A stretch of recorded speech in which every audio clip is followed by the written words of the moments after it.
Good evening and welcome to this week's Behind the Headlines. In this programme tonight we'll be discussing the significance and the importance of our former Prime Minister Tony Blair meeting President Trump in the Oval Office to come up with his plan for the reconstruction of Gaza post-Hamas.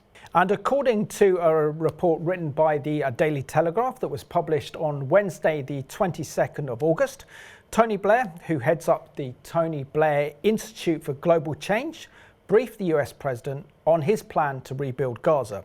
Blair has previously advised the Biden administration on a proposal to involve the international community in Gaza to have Arab nations send troops to the region to stabilise security and provide humanitarian aid.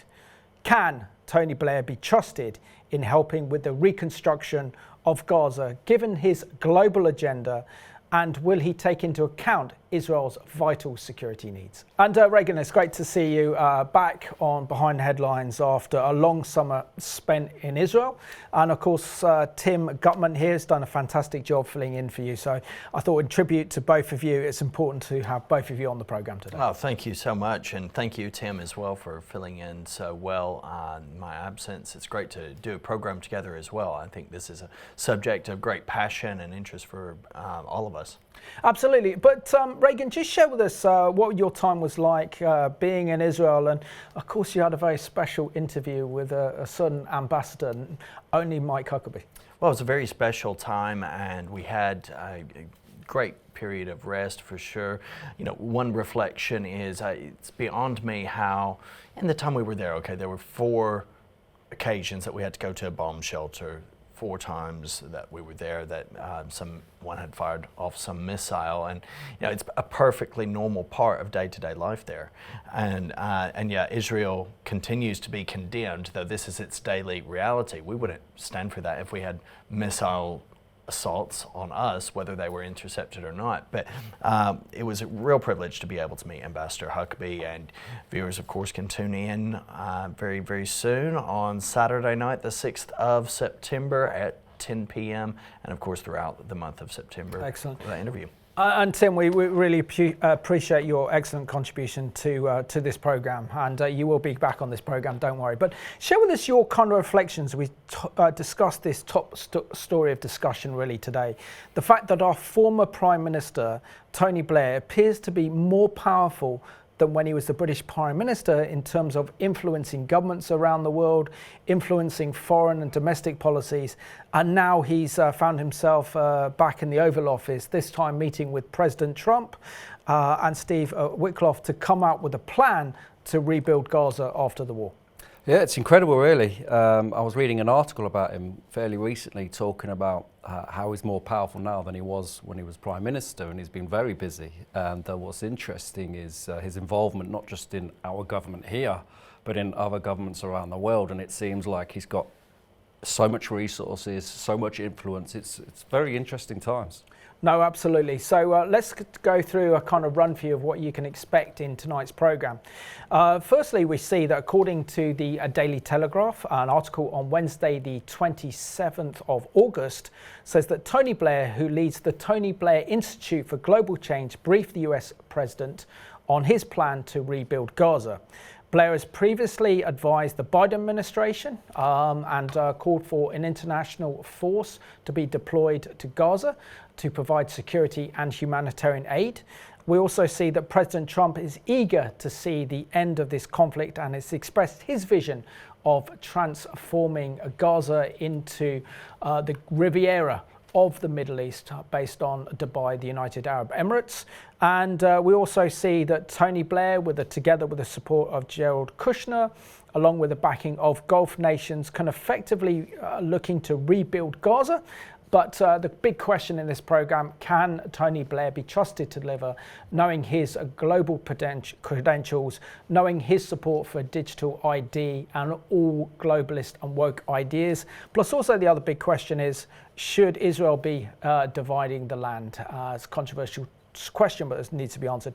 Would you kindly read out our scripture for today, Tim? Of course, it's from 2 Thessalonians chapter 2, verses 9 to 11. It says, "The coming of the lawless one is according to the work of Satan, with all power, signs and lying wonders, and with all unrighteous deception among those who perish, because they did not receive the love of the truth, that they might be saved. And for this reason, God will send them a strong delusion, that they should believe the lie. It's interesting, we're just going through 1 and 2 Thessalonians at church right now, having finished the prophecy of Daniel, which has some parallel type passages to this, of course, speaking of the lawless one, the Antichrist, and the system that's around. And, it's so important that we are discerning. We're not going to be dogmatic and say, we're not going to name names here, but the Antichrist will be an actual physical person, a historical figure, a political person, an individual of power, an individual of prestige, who's going to promise much and will deliver much for a season in the eyes of men, but will be part of that strong delusion. And so it's important to have this in our mind when we see Antichrist-like actions, Antichrist-like systems, Antichrist endeavors, policies, whatever it may be, that our antenna is up. We shouldn't fear. We should trust. We're not called to be a people of fear. This is what's going to happen. The scriptures, some guy told me, we can resist, we can keep the Antichrist from happening.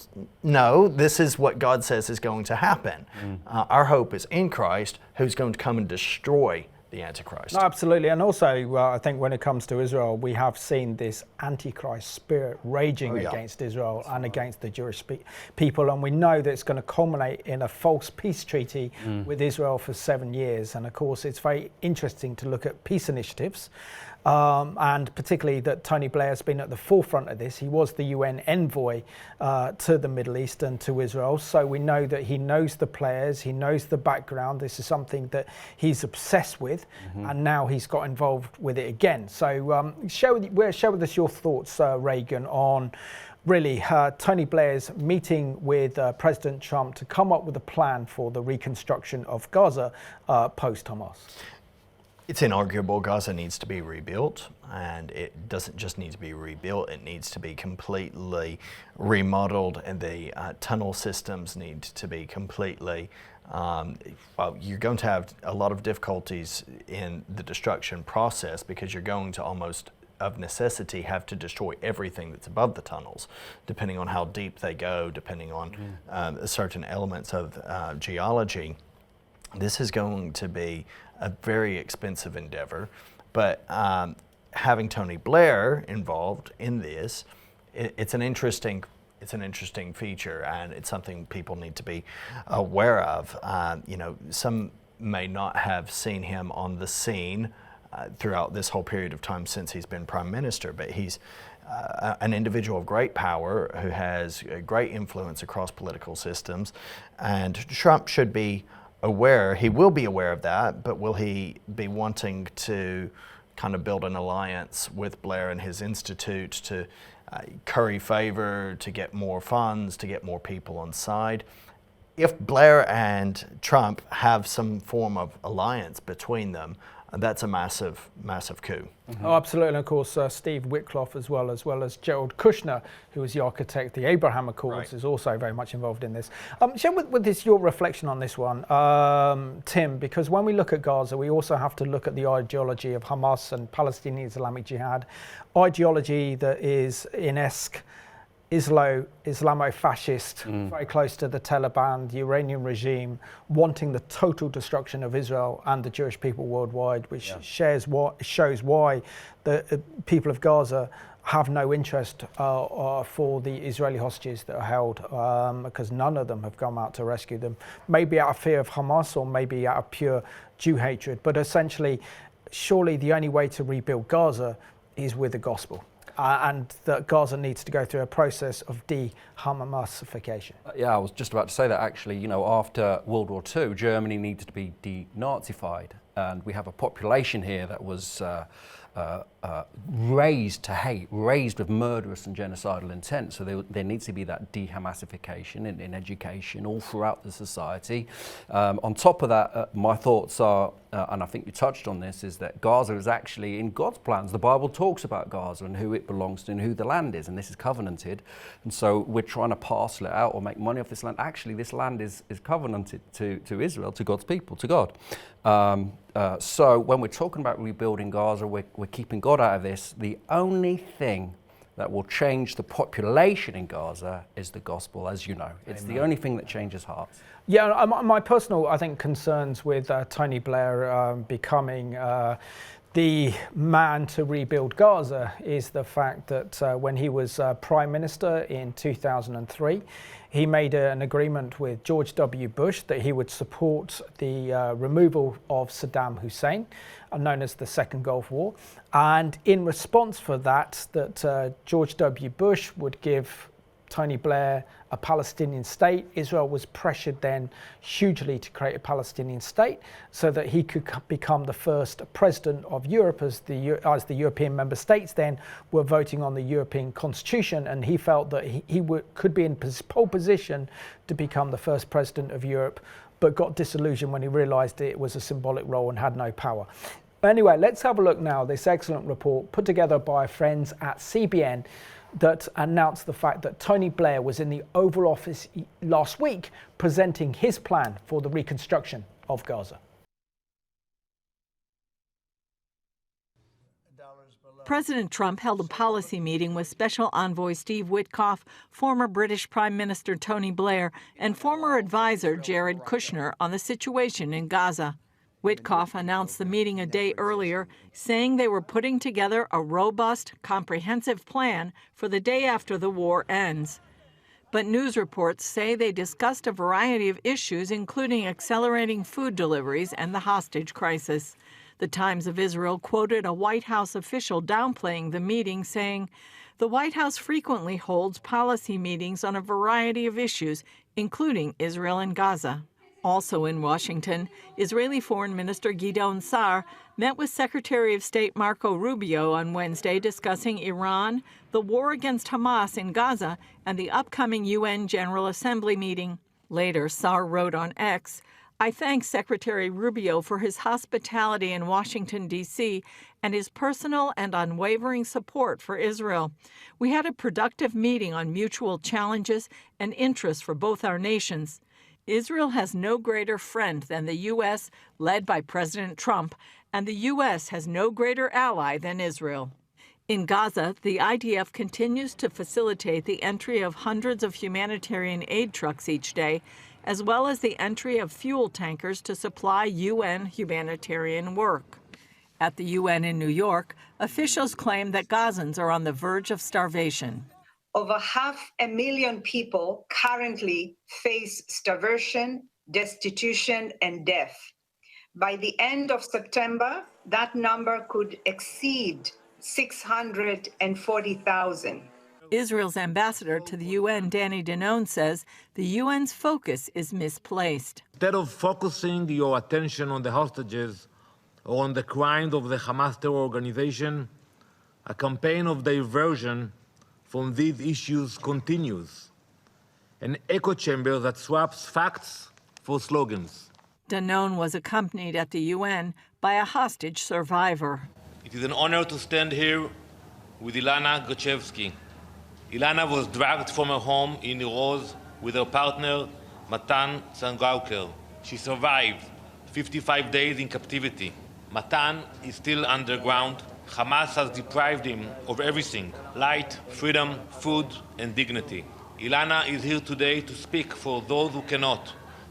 I'm here not just for myself, but for every woman and man didn't make it home, for every voice which was ignored, for the 50 hostages still in Gaza, for their families. Matan, stay strong, don't lose hope.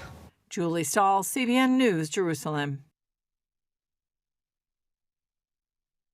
On Wednesday, the 27th of August, the Daily Telegraph reported under the following headline, Blair meets Trump to discuss plan for Gaza. Former Prime Minister attended Middle East talks at the White House on Wednesday. And Sir Tony Blair briefed Donald Trump on a plan to rebuild Gaza in a meeting at the White House, according to a senior official. The former Prime Minister met the U.S. President for Middle East talks on Wednesday, with the White House saying it would not release details about the post-war Gaza proposals under discussion.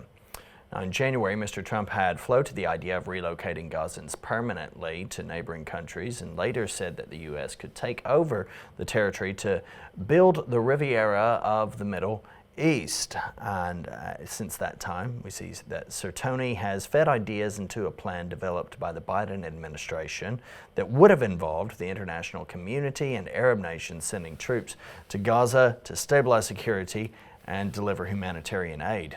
Which is very troubling, because what Arab nations would Israel trust to do that? Would they then work with Israel to actually destroy Hamas, or would they then be working with Hamas? So this plan had so many holes in it. It's almost like Swiss cheese. It's complicated, and maybe Tim has some thoughts on that. When I was there, just gauging trying to read the room as to where people are at on this. People don't trust the other Arab nations, understandably, even the ones that have signed the Abraham Accords, because it's kind of just seen as almost symbolic in one way. But also, they don't really want responsibility for Gaza, and they don't want to be seeing so much money funneled into what they believe is going to be a failed project that will just prop up a future terror group to reenact the events of 7th of October. Taxes are high, economy is poor, young men and women are dying. They don't want any more of that. So it's many people in Israel are feeling this is like a catch-22 with no real good option. And it's been uncovered, for example, if you follow the money to a lot of the issues, not just with Hamas's funding, but funding with anti-Israel elements in the US and the UK and Europe. You follow the money, it ends up at countries like Qatar. And are Qatar going to be involved? These are countries that are, under the radar, financing this anti-Israel ideology. So which nations can they trust? Even their so-called friends are denouncing them left, right and centre, everything they do to appease their populations. I think you make a really interesting point. Firstly, I'd probably more be inclined to trust the United Arab Emirates if they were involved in this, but if the Qataris are involved in this, this is very dangerous because they are the main supporters of Hamas. They are Muslim Brotherhood themselves, and Hamas is the Palestinian Brothers of the Muslim Brotherhood, as well as Turkey. And of course, we know that Steve Witkoff is very much involved in this. President Trump's special envoy to the Middle East would be very, very alarming if he brings the Qataris in. But we also see the emergence of a new character that is the first time we're seeing his involvement with the Trump administration. Of course, that's Jared Kushner. And Kushner was the architect of the Abraham Accords, and now he's working with Tony Blair and Steve Witkoff in order to present a plan post-Hamas for Gaza. So we're seeing there are a lot of global interests, and there will certainly be millions, if not billions, made out of a reconstruction of Gaza. Well, Witkoff announced during that meeting, announced this meeting during an interview with Fox News, saying that a very comprehensive plan is being put together. And it's going to be interesting to see when and if this particular plan is going to be revealed. A lot of these things never see the light of day unless they're leaked in some form or capacity, but it's important to remember that after leaving office in 2007, Sir Tony Blair was appointed the Middle East envoy, and he's represented the US, the UN, and the EU, as well as Russia, interestingly, as well. During an interview with Politico earlier this year, the former Prime Minister suggested that progress may be made in Gaza if a future settlement found a third party rather than Israel or Hamas to govern the territory. And I think the weight of opinions seems to be moving quite a bit that way, although I'm also hearing, even as of recording today, that the U.S. is looking at potentially having almost like a 10-year leasehold type arrangement, where they step in and fill in a vacuum. And that works as long as Trump's in power, but if the Democrats win the next presidential election in 2028, then that all changes, as we know. So it depends on if the Republicans are still interested in that, if they win the next presidential election under a different president. Who knows? There's so much up in the air in this. But share with us this plan by Donald Trump to try and recreate Gaza as the Riviera of the Middle East. And when you look at it, and when I speak to my Israeli friends, they say, why in Gaza would you actually want to destroy us and fight against us when you have the best beaches in the Middle East? You could build beautiful hotels, could build beautiful restaurants, could be a beautiful seaport. And I think President Trump has picked up on this idea. And we've also seen that AI-generated video of what a future Trump-sponsored Gaza could look like. Yeah, I remember seeing this video actually, and I was thinking, well, this looks like the new Babylon or something, you know, with that massive golden statue. I think it's. I mean, we, as you mentioned, Gaza doesn't need rebuilding, but actually, this is God's land. You know, this is covenant in land, and we're passing it off, and we're talking about it being this Riviera, this place of all of these high buildings and AI technology and all of this, and it's something that I feel we need to keep an eye on as Christians, as believers, because there are spiritual implications, prophetic implications. Who's making money off this? As you mentioned, Trump might not be there in 10 years. Who's got the power? Who's got the control of the territory then? These are very, very interesting times, and that AI video was quite alarming. Yeah, so let's have a look now at this AI video that was actually shown on President Trump's Truth social media video and on his network. And this is AI creating what a future possible Gaza could look like, known as the new Riviera of the Middle East.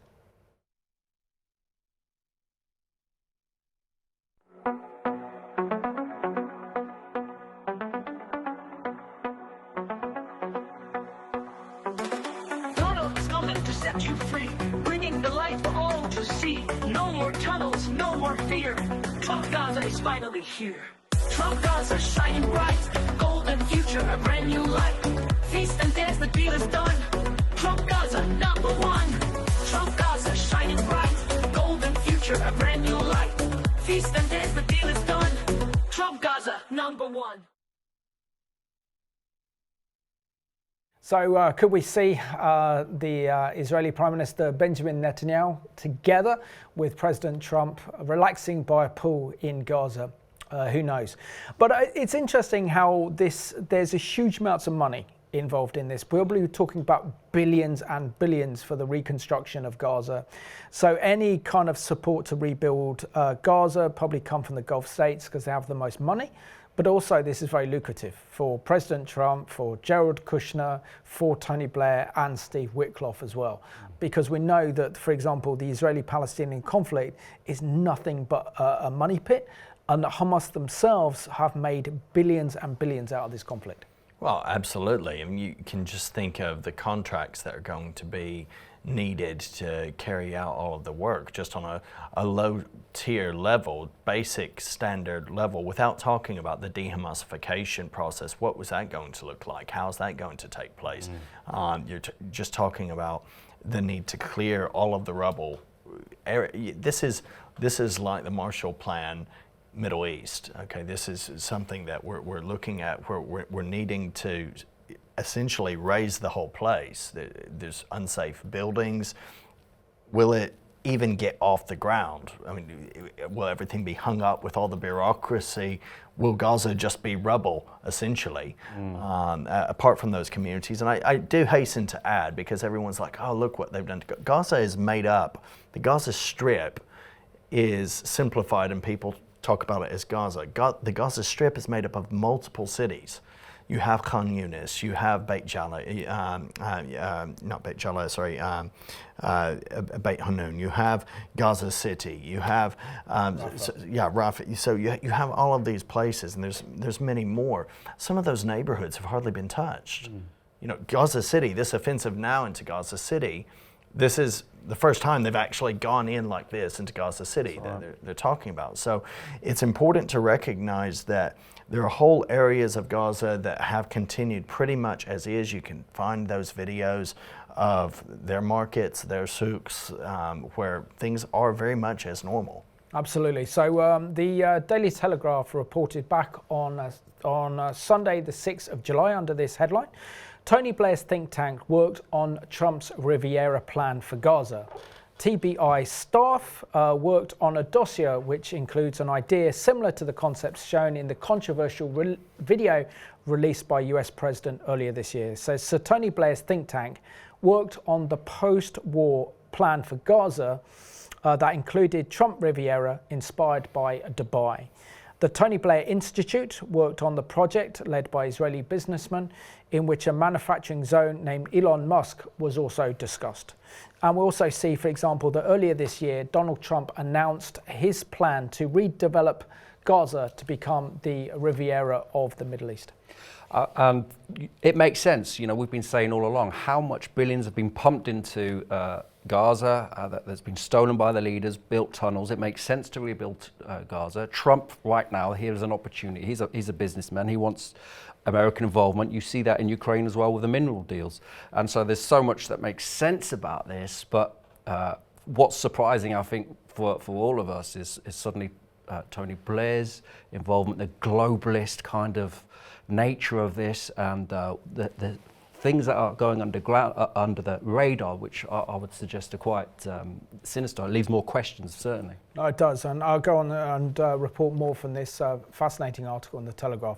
So it says members of staff at the TBI, known as the Tony Blair Institute for Global Change, they have an input into what known as the Great Trust Project, which former employees of the Boston Consulting Group also worked on it. One document written by a TBI employee included the idea of a Gaza Riviera with artificial islands. A similar concept was shown in the video shared by Mr. Trump. The Financial Times was the first to report this plan, said the document suggested trade initiatives based on the cryptocurrency and special economic zones with low tax regimes.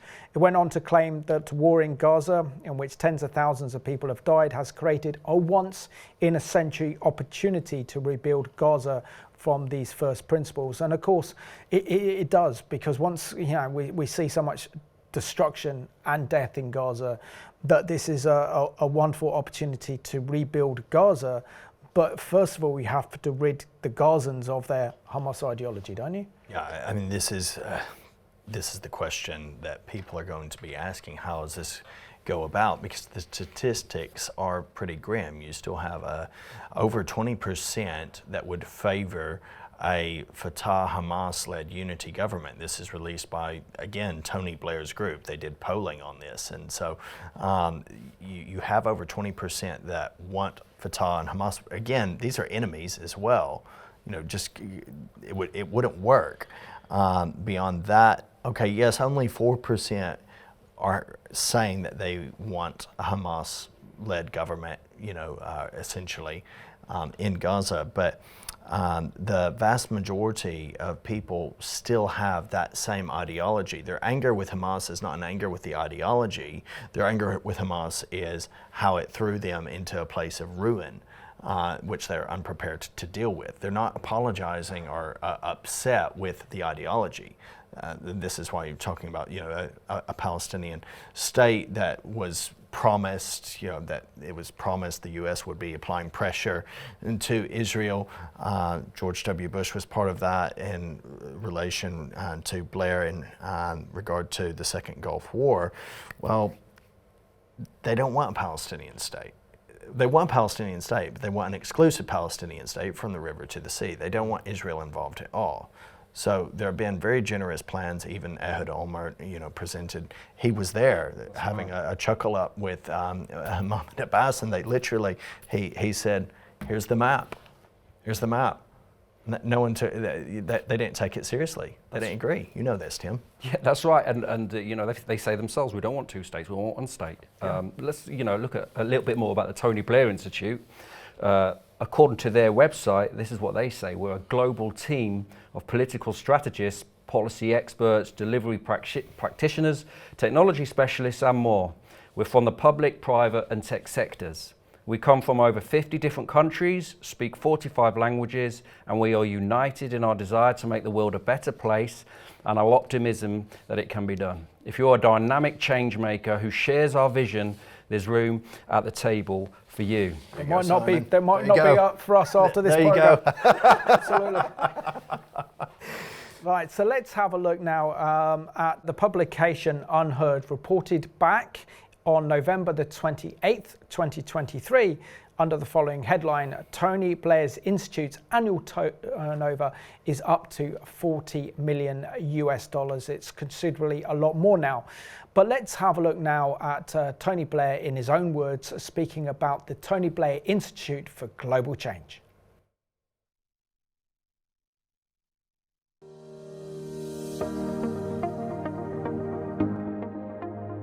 We have a government advisory capability because the need exists. Even though we're a not-for-profit with a public purpose, the spirit we want is entrepreneurial. We have a really diverse staff.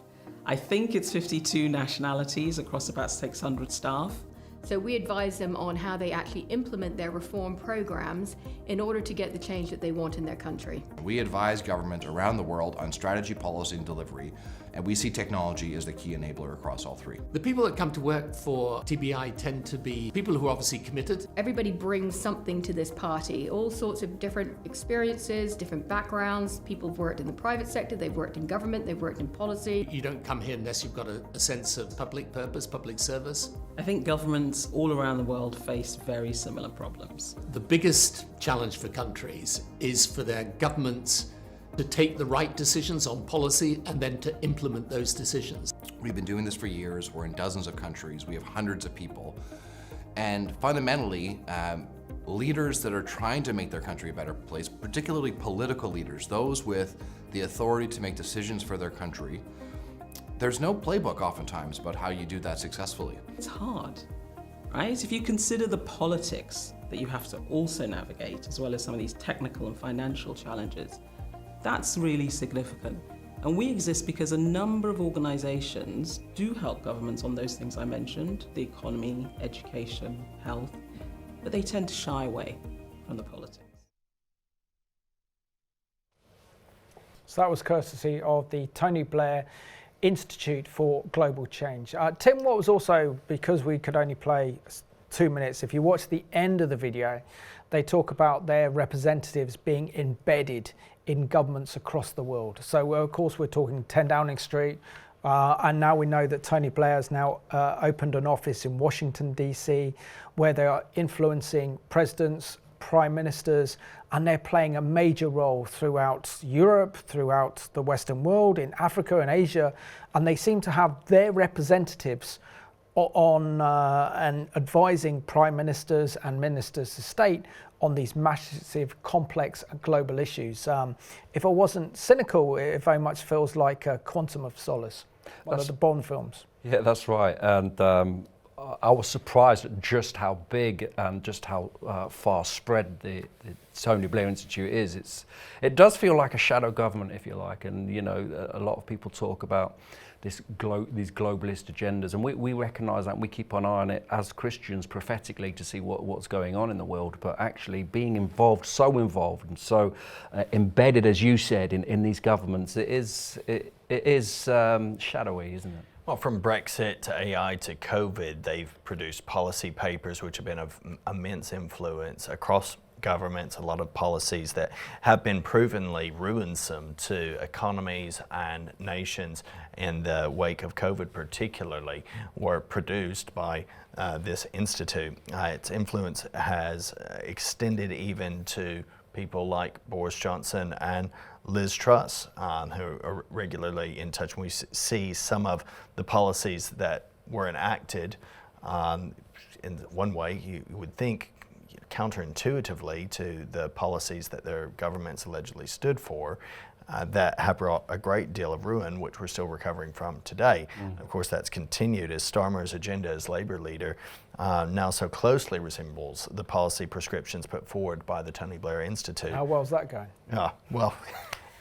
Yeah, these are questions that we need to ask as well. So in this excellent article, this was again published by Unheard on the 7th of August 2025, under the headline, Inside Tony Blair, the former PM's new empire is growing. It says, since such of the life of Tony Blair in retirement, he's age 70, I think he's a bit older than that now, he works with zeal of a man of something still to prove, something to build, something perhaps to redeem. Constantly travelling. Blair spends as much as 70% of his time abroad, raising funds, attending conferences, giving speeches and networking with world leaders, plutocrats, corporate executives and thought leaders. He flies on private jets, is escorted in armed cars, and security is always close by. This is Blair today, no longer Prime Minister of the United Kingdom, but Prime Minister of Tony Blair Incorporate. Also, it goes on to say that formerly he is Executive Chairman of the Tony Blair Institute for Global Change, known as the TBI, which was born in 2017 and now employs more than 800 people worldwide, some with salaries as high as $504,000, although Blair himself doesn't take one. He has offices in London, New York, San Francisco, Abu Dhabi, Singapore and Accra, and enough money to stage the slickest political conference in Britain. He has a media team to manage his media grid, a policy team to shape national debate, and a delivery team to project manage his priorities across the world. Working directly for him, Blair has a chief executive who used to work in Number 10, Catherine Rimmer, a global managing director who once worked for Justin Trudeau, Michael McNair, and an executive vice president who sits on the board of Oracle, one of the world's biggest tech companies, Abio. His policy unit, meanwhile, is the only think tank in Britain with American levels of funding and a direct line into both the government and opposition, not to mention the commissioners in Brussels and tech titans in San Francisco. It is this arm of TBI which has produced policy papers on everything from Brexit to AI to COVID. Its influence, as you mentioned, stretched to Boris Johnson, Liz Truss, and it's in many countries of the world. And as you said, very... And Reagan, it's quite surprising because, you know, when we look at our news coverage and when we look at Parliament, it seems that Parliament is divided on party political grounds, but yet Tony Blair was the Prime Minister coming from the Labour Party, his most successful Labour Prime Minister in the history of the Labour Party, winning 3 straight general elections, but he's also having huge influence over the Conservative Party. Yeah. And you would have thought that someone coming from the opposition wouldn't necessarily be welcome to have influence over the Conservative Party, but it's almost like he is there. He influenced the Boris Johnson government, probably the Rishi Sunak government as well. And now we know he's heavily involved in influencing Starmer's government. We know that he's very, very close to Israel, the Gulf states.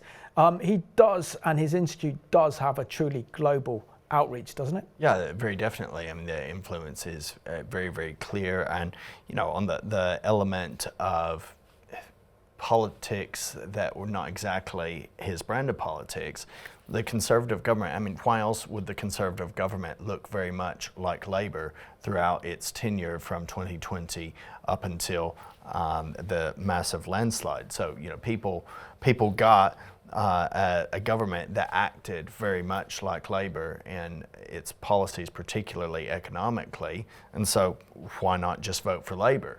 And now we actually have something that's arguably even worse. So, you know, this is, it shouldn't come as a surprise. His hand is seen in what's going on, for sure. And to think that Tony Blair is now more powerful than he was when he was British Prime Minister, and his institute employs over 800 people and have representation in 45 different countries around the world, where he has his people in key positions within governments and the machinery of government. So surely we have to ask a question, what is his agenda? That's right, and as the report was describing his lifestyle, you know, the security that comes with him and the amount of people he employs and who he has there and how much money he has, it seems like almost like a villain in a Bond movie, doesn't it? It's like, you know, it's incredible. You know, it seemed to go quiet. Then he was the Middle East envoy. I mean, it seemed to be quiet, but then he's kind of like, you know, been growing behind the scenes, doing so much, and he's just right there, involved in so many places. I wasn't, you know, expecting. Yeah, and Reagan, when we're talking about this as well, we've seen it from Trump's perspective. He wants this war over.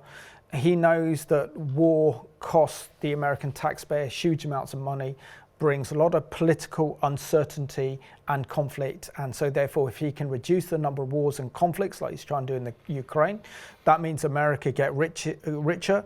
And of course what he wants is this war ended very, very quickly, but also wants to start the reconstruction of Gaza, for example, by bringing in the Gulf states with his partner Steve Witkoff, together with his son-in-law Jared Kushner, and now Tony Blair.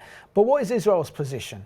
What does Israel want from the future of Gaza, knowing that Israel has sacrificed her soldiers to fight against this evil, demonic terrorist organization that's Hamas, responsible for October the 7th?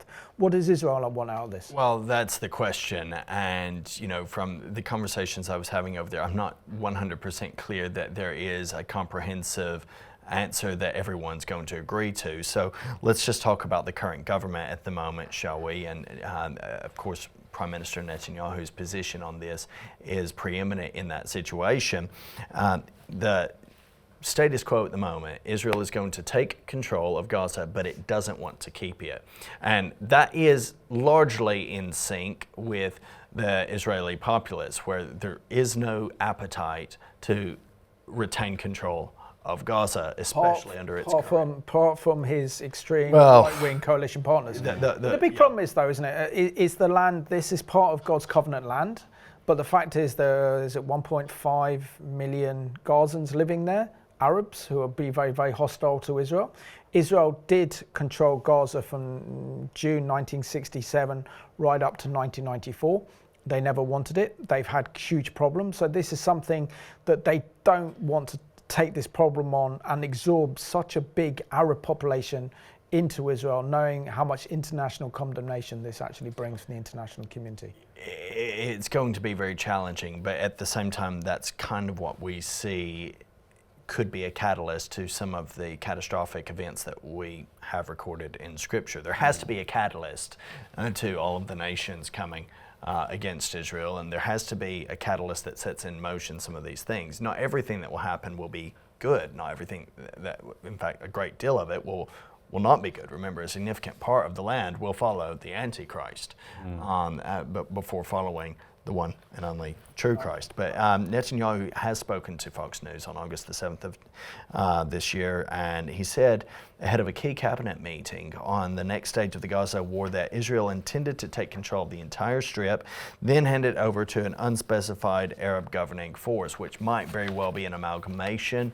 of Arab nations, depending on who agrees to that. Could be those nations that are part of the Abraham Accords. He said that a detailed plan will be developed for this post-Hamas government, that it will not place Israel in control of the strip as a civil government, nor allow the Palestinian Authority to play a role, and that's very significant. Asked in the Fox News interview if Israel will take over the entire 26-mile strip, Netanyahu said, "We intend to, in order to assure our security, remove Hamas there, enable the population to be free of Gaza, and to pass it civilian governance. But stressed, we do not want to keep it. We want to have a security perimeter, but we won't govern it. We don't want to be there as a governing body. We will never hand Gaza over to the Palestinian Authority or Hamas. We will provide overall security. There will be a security perimeter provided by us.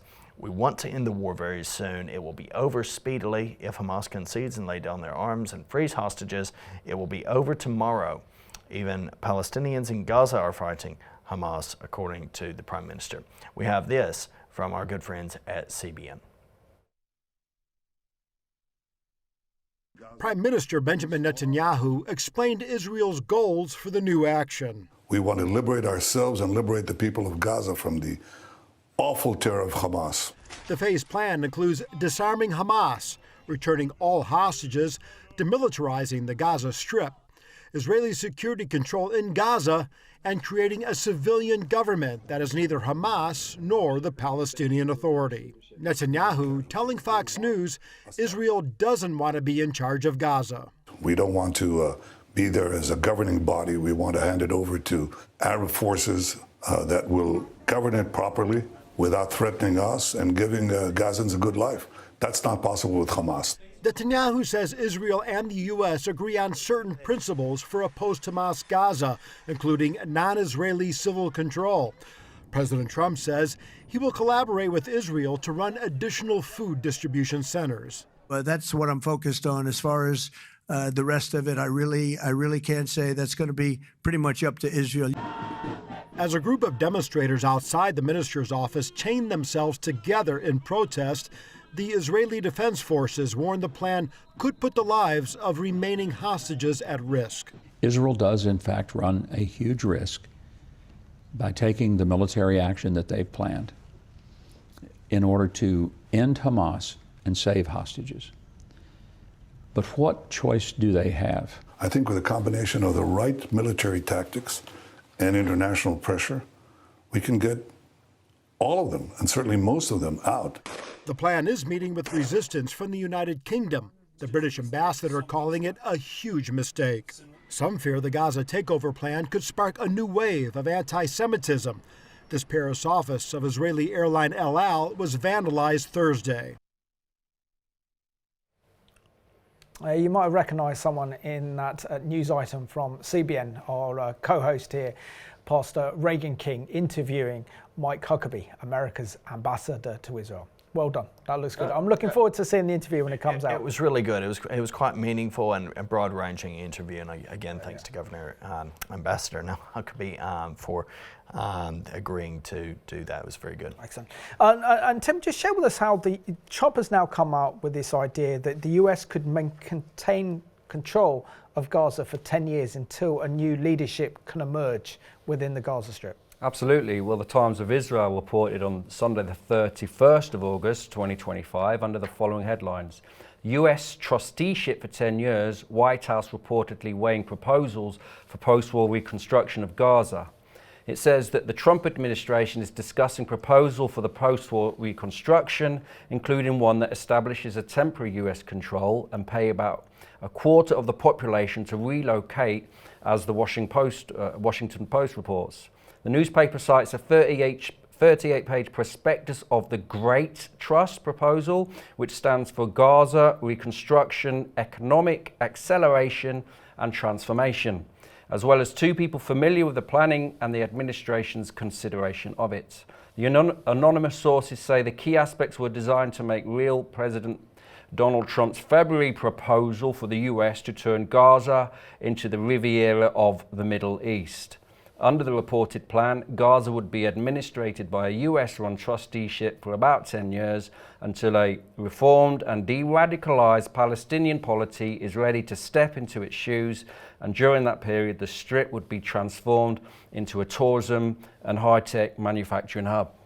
It's all what we want, but can it be delivered? I mean, that's the big question. I mean, also in the same article, Reagan, it talks about how that 75%, this was the poll carried out by Tony Blair's Institute, that 75% of Gazans would remain during the rebuilding, and it's estimated that 25% who choose to be relocated during that construction would be 75%, would decide not to return to Gaza, and those who choose to leave would receive $5,000 in cash payments, subsidies over 4 years, as well as providing rent somewhere else, even talking about possibly going to Sudan as well. But also in terms of, what's also interesting is they're looking at construction or around 53 billion US dollars. This is the Egyptian plan. It's been approved by the Arab League, Cairo in March, and they reckon that Gaza could be rebuilt in just 5 years. But the question is that would actually include glistening towers, parks, ports, business zones, and international airports beginning to look a bit more like Tel Aviv. But the big question on this one, can the Egyptians be trusted? Because Reagan and I went down to the border very close to Gaza, and you see the total destruction and devastation that was caused by Hamas on October the 7th. That wouldn't have been possible if those arms and weapons weren't smuggled through the Rafah crossing, which borders Gaza and Egypt. That's right, and you know, a lot of people have commented and have noted that these tunnels, they seem to, you know, they seem to have free access with impunity to get weapons through the border. Now Egypt knows how to keep a border. We know that. You know, they keep a very strong border actually along the surface in Gaza. So you know, questions are asked: how did so many weapons and missiles and the like get through? And you know, the questions are asked of Egypt. Absolutely.